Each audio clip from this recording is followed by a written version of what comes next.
name is Amelia, My name is Daddy. and this is Raising Barbarians, a podcast on being human. And today we're going to talk about appropriate risk taking for children. I can put my legs down. Now you can give them all. Alright. So what do you think are appropriate risks? Well, what's the risk? Like getting hurt or emotionally? I think most people are most concerned about physical risk taking. So what's the risk? What do you think? Where you can get hurt or killed. Alright, so what's your theory on risk taking with children? How do you approach it? Well, we don't put them up places that they can't get to themselves. So they have to be able to climb their way up and climb their way back down. Yep. So it's riskier when there's a really dangerous thing that's easy to do. Yeah. Which includes things like if there's ladders or steps going up very high, that's much more dangerous than climbing a tree because it takes a good deal of skill to climb a tree. Except there's those trees in like the northwest that it looks like a bunch of like some kind of pine. And the branches all come up from the ground. It looks extremely easy to get up very, very high on those. We had some dangerous trees at the park that Zeph almost got impaled on once. Or that was like a branch sticking off of it. But the tree itself wasn't like dangerous to climb up too high or anything. There's that neighbor who told you there's lots of dangerous poisonous snakes in his backyard, which may be true. Oh well, there definitely are coral snakes that are this big in his backyard. And then another one the next day that was also there. Guys got coral snakes all It was over. at the playground once when you guys started showing up at that playground no one shows up to. They said there were a lot of coral snakes there too. Which playground? The one that was in Altamont was kind of hidden away. Oh yeah. And we started bringing people The there. Lake Lotus? Lake Right. Lotus, and they were like, there's a lot of coral snakes around here. Just saying. Yeah. They want to warn you. You have to be very comfortable with risk taking. What society considers risk taking if you want your kids out in nature. Because the concerns, when you live in Florida, Lyme disease. Hey, Florida's very naturey. You had Lyme disease. I had Lyme disease. You got it from being inside.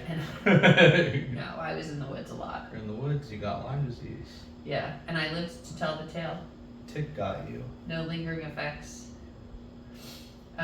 So yeah, ticks are a big one, which people are like mortified of ticks, but I like to tell everybody I had Lyme disease and it got caught late. They were not able to diagnose it.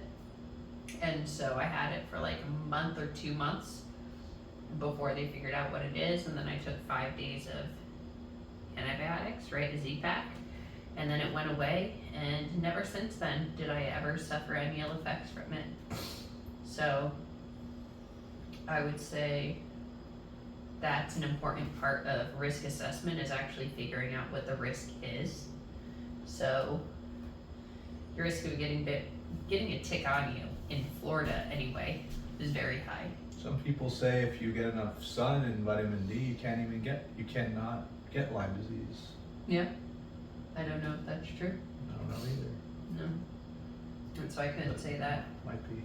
But you're actually pretty likely to get ticks in Florida year round. There is no tick season, it's ticks year round, and we the last couple of years have gotten ticks a couple of times, and it's fine. Most of the time, every time in our family so far, it's been absolutely fine. So ticks aren't that big of an issue. We've come across a lot of snakes, and I mean not a lot, but before I lived in Florida, I would say I had seen, I guess, garter snakes at home when I was a kid, and basically not at all. We always see a couple of snakes a year, not 20, more than 5. That's always been fine, including poisonous ones. Don't, step on them. What are some other big risks out in nature that people are concerned about? Tree climbing. That's basically fine. I mean,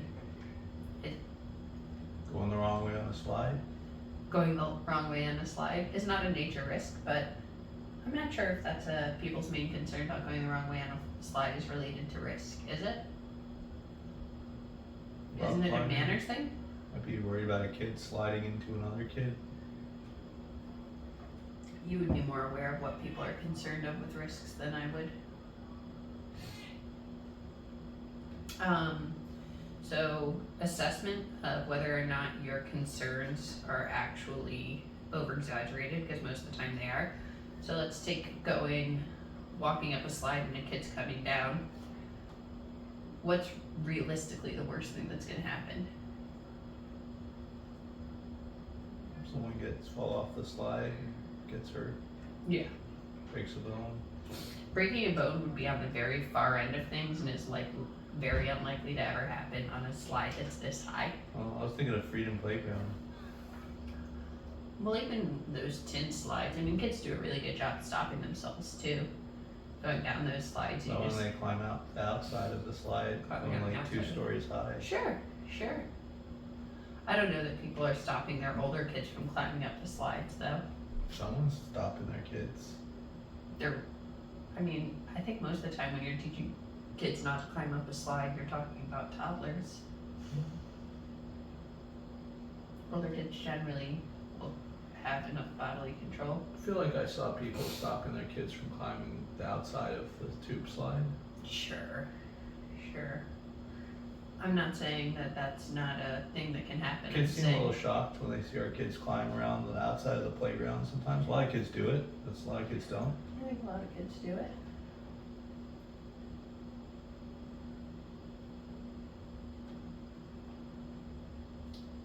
So realistic risk assessment. If you're going up a 2-story slide, your chances of getting a broken arm are higher than if you were to be going up a 3-foot slide. But still actually not extremely high. And still I think a broken bone is just about the worst thing that could happen in that situation. I guess the person who's more at risk is if another kid is running below the slide and you fall on top of them. That kid's probably You've known kids who've chipped their teeth on slides. chipping your teeth is less bad than a broken bone, I would say. There you go. I think we've known kids who broke their bones too on slides. Ooh. Can't think of the name.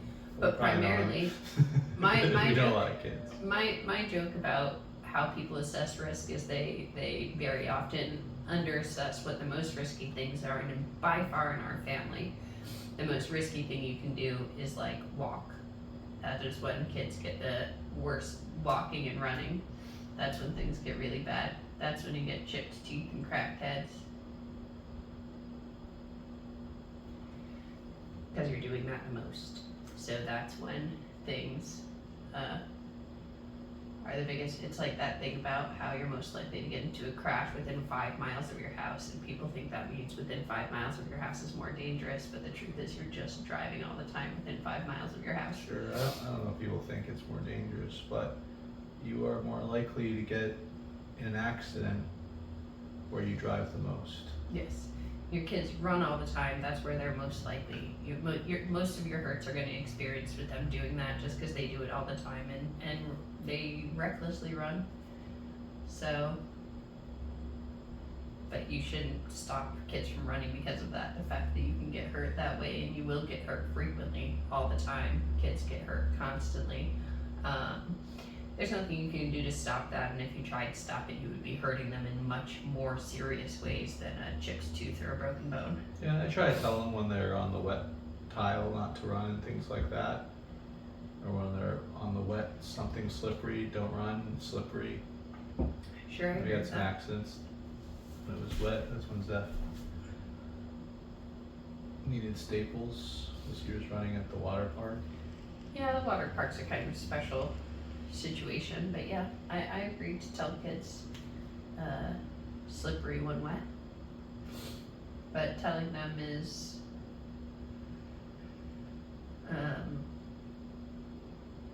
would you say that if a kid was running on something slippery, if they didn't stop running around a lot, would you extract them from the situation?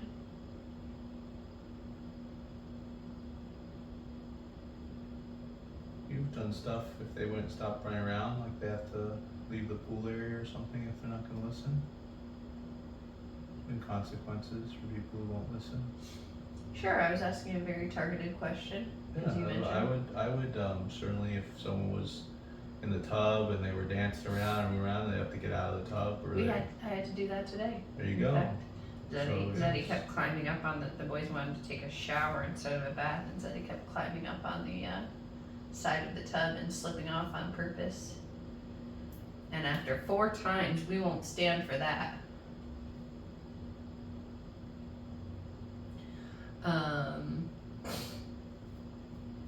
Realistic risk assessment, understanding that acceptance that your kid is going to get hurt, no matter what they do. I think is sort of what we're touching on here, that whether you're talking about bath, running, jumping, kids slam into each other, little kids a lot, they are going to get hurt, so you can rest easy in that knowledge and just accept that that's going to be a normal part of your life if you allow your children any modicum of freedom. It's good also to makes your bones tougher and you tougher to take falls and hits, and also helps you going forward to be competent. Mm-hmm. Competence is one of the things I was going to talk about, because you mentioned, we don't put our kids up on things, and I think I don't remember if you said, but we don't get our kids down from things. Yeah, I said it. Yeah, and so the purpose of that is so that they're able to accurately figure out what they're capable of, because if you're always getting your kid down from things, they're going to think They'll climb higher. They'll climb higher and and higher. get scared and just have someone help them down. And they'll think they have the skill set to climb, but they don't. They only have the skill set to climb up.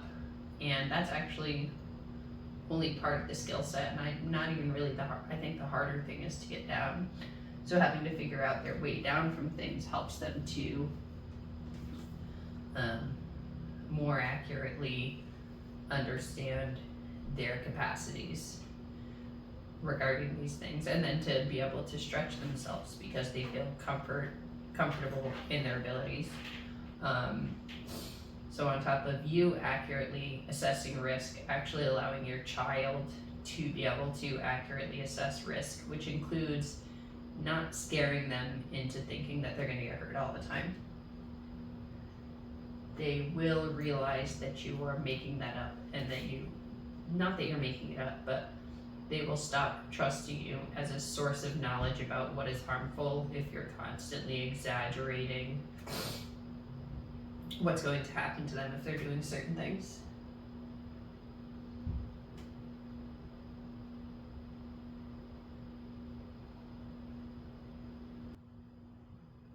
BJJ is very physical. We even let our 3-year-olds go into class with older kids, and they're practicing chokes and breaking each other's arms and all kinds of things, so they like to do it, and it's fun to watch. And with the spring, when we go to swim in the spring, it's pools are dangerous. Well, the ocean and rivers and springs are even more dangerous. It's not always the same depth, there's not a lifeguard, but we take them in the spring. Even the baby we take in the spring. Mm-hmm. You're a little scared to bring him in, so you have me do that part because I'm taller. I'm scared because I'm too short. I'll swim even holding them. Other years with the baby, I would bring him in because it was only this high when we would get in the beginning of the season. I've gone in with the baby, but it's super high this year because there's been rain all. We take him in, so he's getting a good dose of risk even from a little baby age. Huh? Yeah, and they all have, as far as that goes. So I think that those are some ways that you can assess risk, look at risk, change your mindset about them, and then the question is, why would you want to do this? What's the purpose of taking more risks? And the first thing is, I think our society, our children, the younger generation that's coming up now, I guess Gen Z to some extent, and Gen Alpha, I don't know to a greater or lesser extent right now, although I hear Gen Alpha, they had helicopter parenting, risk was avoided, and that comes at a cost. It comes at the cost of fragility. It comes with a lack of resilience. They have a harder time doing hard things. And so there's a tremendous amount of benefit to risk taking. And that's what when you look at something, you're not supposed to, anything that you could do with your life, you're not just supposed to look at the risks, you're supposed to weigh the costs and benefits. What are the costs if this goes wrong? What are the benefits if it does or doesn't go wrong? And when we look at the costs and benefits, is that a sneeze? Maybe. When we look at the costs and benefits associated with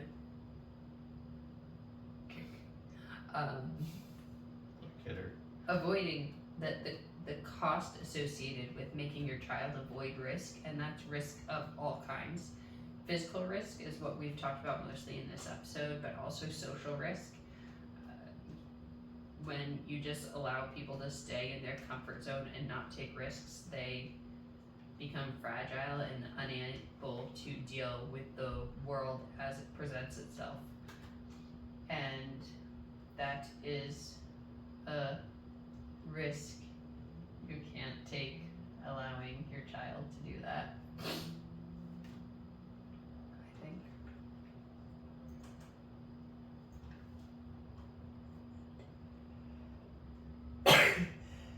Bless you.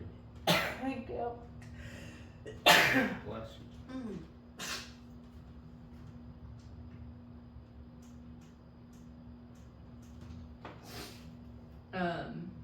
Mystery noise, huh? Yeah. Wanna try to sneak up on I don't know.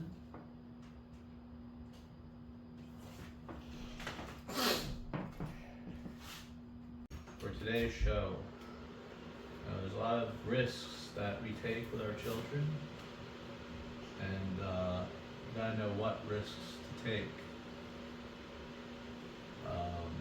Some kids are old enough to cross the street, some kids aren't in a residential neighborhood. So with that, I say, think about what you were allowed to do when you were a kid. And doesn't your children deserve to experience the same risks that you were allowed to take? I think so. Like, subscribe,